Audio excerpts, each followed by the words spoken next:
Assalamualaikum everyone, welcome to Zahra Foods Official. Today I am back with the new delicious spicy recipe. I hope you guys like my videos. If you like my Punjabi food videos, then definitely let me know in the comment section.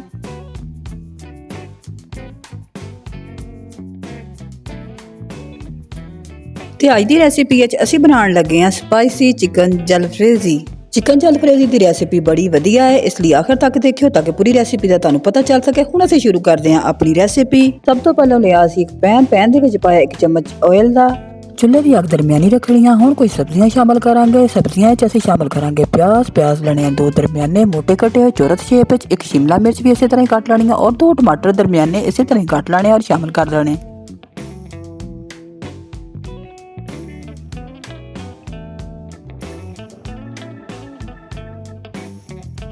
2 ਤੋਂ 3 minute ਦੇ ਦਰਮਿਆਨ ਇਹਨਾਂ ਸਬਜ਼ੀਆਂ ਨੂੰ ਆਹਿਸਤਾ fry ਕਰ ਲੈਣਾ।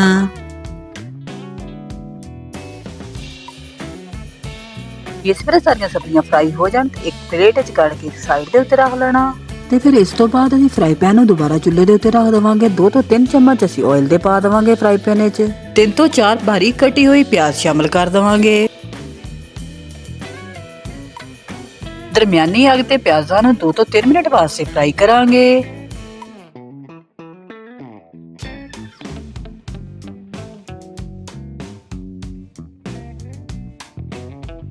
तीन बारीक ग्राइंड किए हुए टमाटर शामिल कर देंगे। प्याज़ां च टमाटर शामिल करने तो बाद 1 मिनट वास्ते फिर पकावांगे। चुल्हे की अग हल्की रखनी है।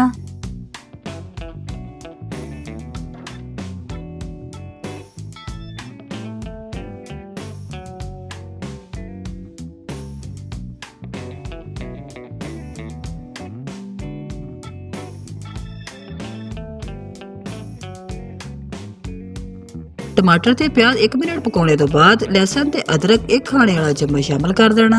लहसुन अदरक शामिल करने तो बाद चम्मच हल्का हल्का हिला देना।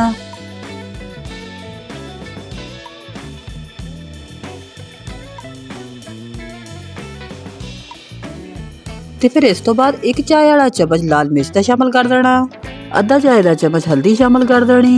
1 चाय दा चम्मच नमक शामिल कर दिता। ते फिर इस तो बाद 1 मिनट वास्ते हल्की अग दे उत्ते असीं पकावांगे। तुड़के च नाल हल्का हल्का चम्मच लाजमी हिलांदे रहना। 1 खाने वाला चम्मच कुटी हुई सब्ज मिर्च शामिल कर देनी।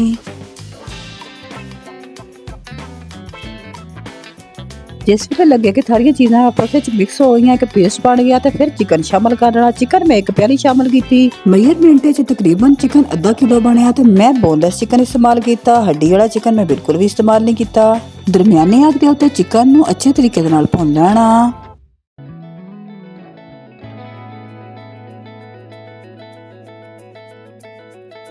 मैंने चिकन भुनने हुए जिस वे 2 मिनट हो गए 1 खाने वाला चम्मच विनीगर शामिल कर दिता। विनीगर अगर तुहानू पसंद नहीं है तो तुसी नहीं भी शामिल कर सकते।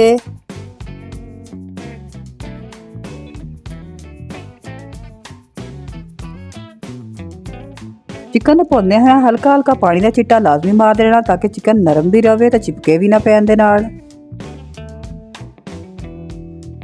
ते आखिर 1 कप पानी ने शामिल करके चिकन तो उपरों अच्छे तरीके नाल ढक देवांगी तो अग दरमियानी कर दांगी।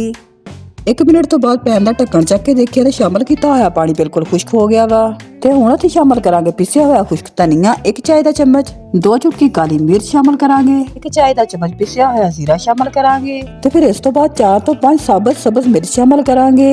2 डोंगी वाले चम्मच टमाटो केचप शामिल कर देना।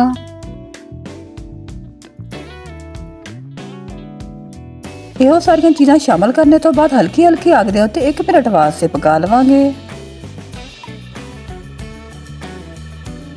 ते सब तो आखिर फ्राई की हुई सब्जियां जिहड़ियां एक साइड दे उत्ते रखियां हुई सी ओह हुण असीं चिकन शामिल कर देवांगे। चिकन दी सब्जियां शामिल करने तो बाद 30 सेकंड वास्ते हल्की अग दे उत्ते पकावांगे।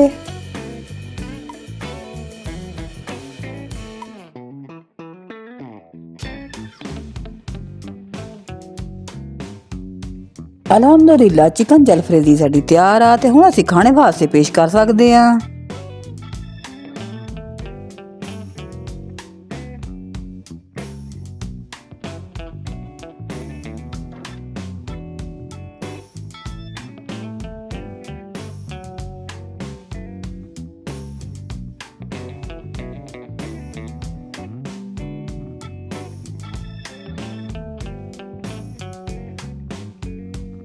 ਤੁਸੀਂ ਵੀ ਆਪਣੇ ਘਰਾਂ 'ਚ ਇਹ ਰੈਸਿਪੀ ਜ਼ਰੂਰ ਟਰਾਈ ਕਰਿਓ ਤੇ ਮੈਨੂੰ ਕਮੈਂਟ ਸੈਕਸ਼ਨ ਵਿੱਚ ਆ ਕੇ ਜ਼ਰੂਰ ਦੱਸਿਓ ਕਿ ਤੁਹਾਨੂੰ ਇਹ ਰੈਸਿਪੀ ਕਿਹੋ ਜਿਹੀ ਲੱਗੀ। ਮੈਨੂੰ ਤਾਂ ਬਹੁਤ ਹੀ ਮਜ਼ਾ ਆਇਆ, ਮੈਨੂੰ ਤਾਂ ਬਹੁਤ ਹੀ ਸਵਾਦੀ ਲੱਗੀ। ਚਿਕਨ ਜਲਫਰੇਜ਼ੀ ਰੋਟੀ, ਨਾਨ ਔਰ ਉਬਲੇ ਹੋਏ ਚਾਵਲਾਂ ਦੇ ਨਾਲ ਤੁਸੀਂ ਸਰਵ ਕਰ ਸਕਦੇ ਆ। ਜਿਸ ਤਰ੍ਹਾਂ ਤੁਹਾਡਾ ਦਿਲ ਕਰੇ ਉਸ ਤਰ੍ਹਾਂ ਤੁਸੀਂ ਸਰਵ ਕਰੋ ਤੇ ਮੈਨੂੰ ਦੁਆਵਾਂ 'ਚ ਯਾਦ ਰੱਖਣਾ। ਇਸ ਦੇ ਨਾਲ ਹੀ ਅੱਜ ਦੀ ਵੀਡੀਓ ਦਾ ਕਰਦੇ ਐਂਡ ਇਨਸ਼ਾਅੱਲਾ ਨਵੀਂ ਵੀਡੀਓ ਤੇ ਨਵੀਂ ਰੈਸਿਪੀ ਦੇ ਨਾਲ ਫਿਰ ਹੋਵਾਂਗੇ ਹਾਜ਼ਰ। ਉਸ ਵਕਤ ਤੱਕ ਇਜਾਜ਼ਤ, ਬਾਏ ਬਾਏ, ਟੇਕ ਕੇਅਰ, ਰੱਬ ਰੱਖਾ।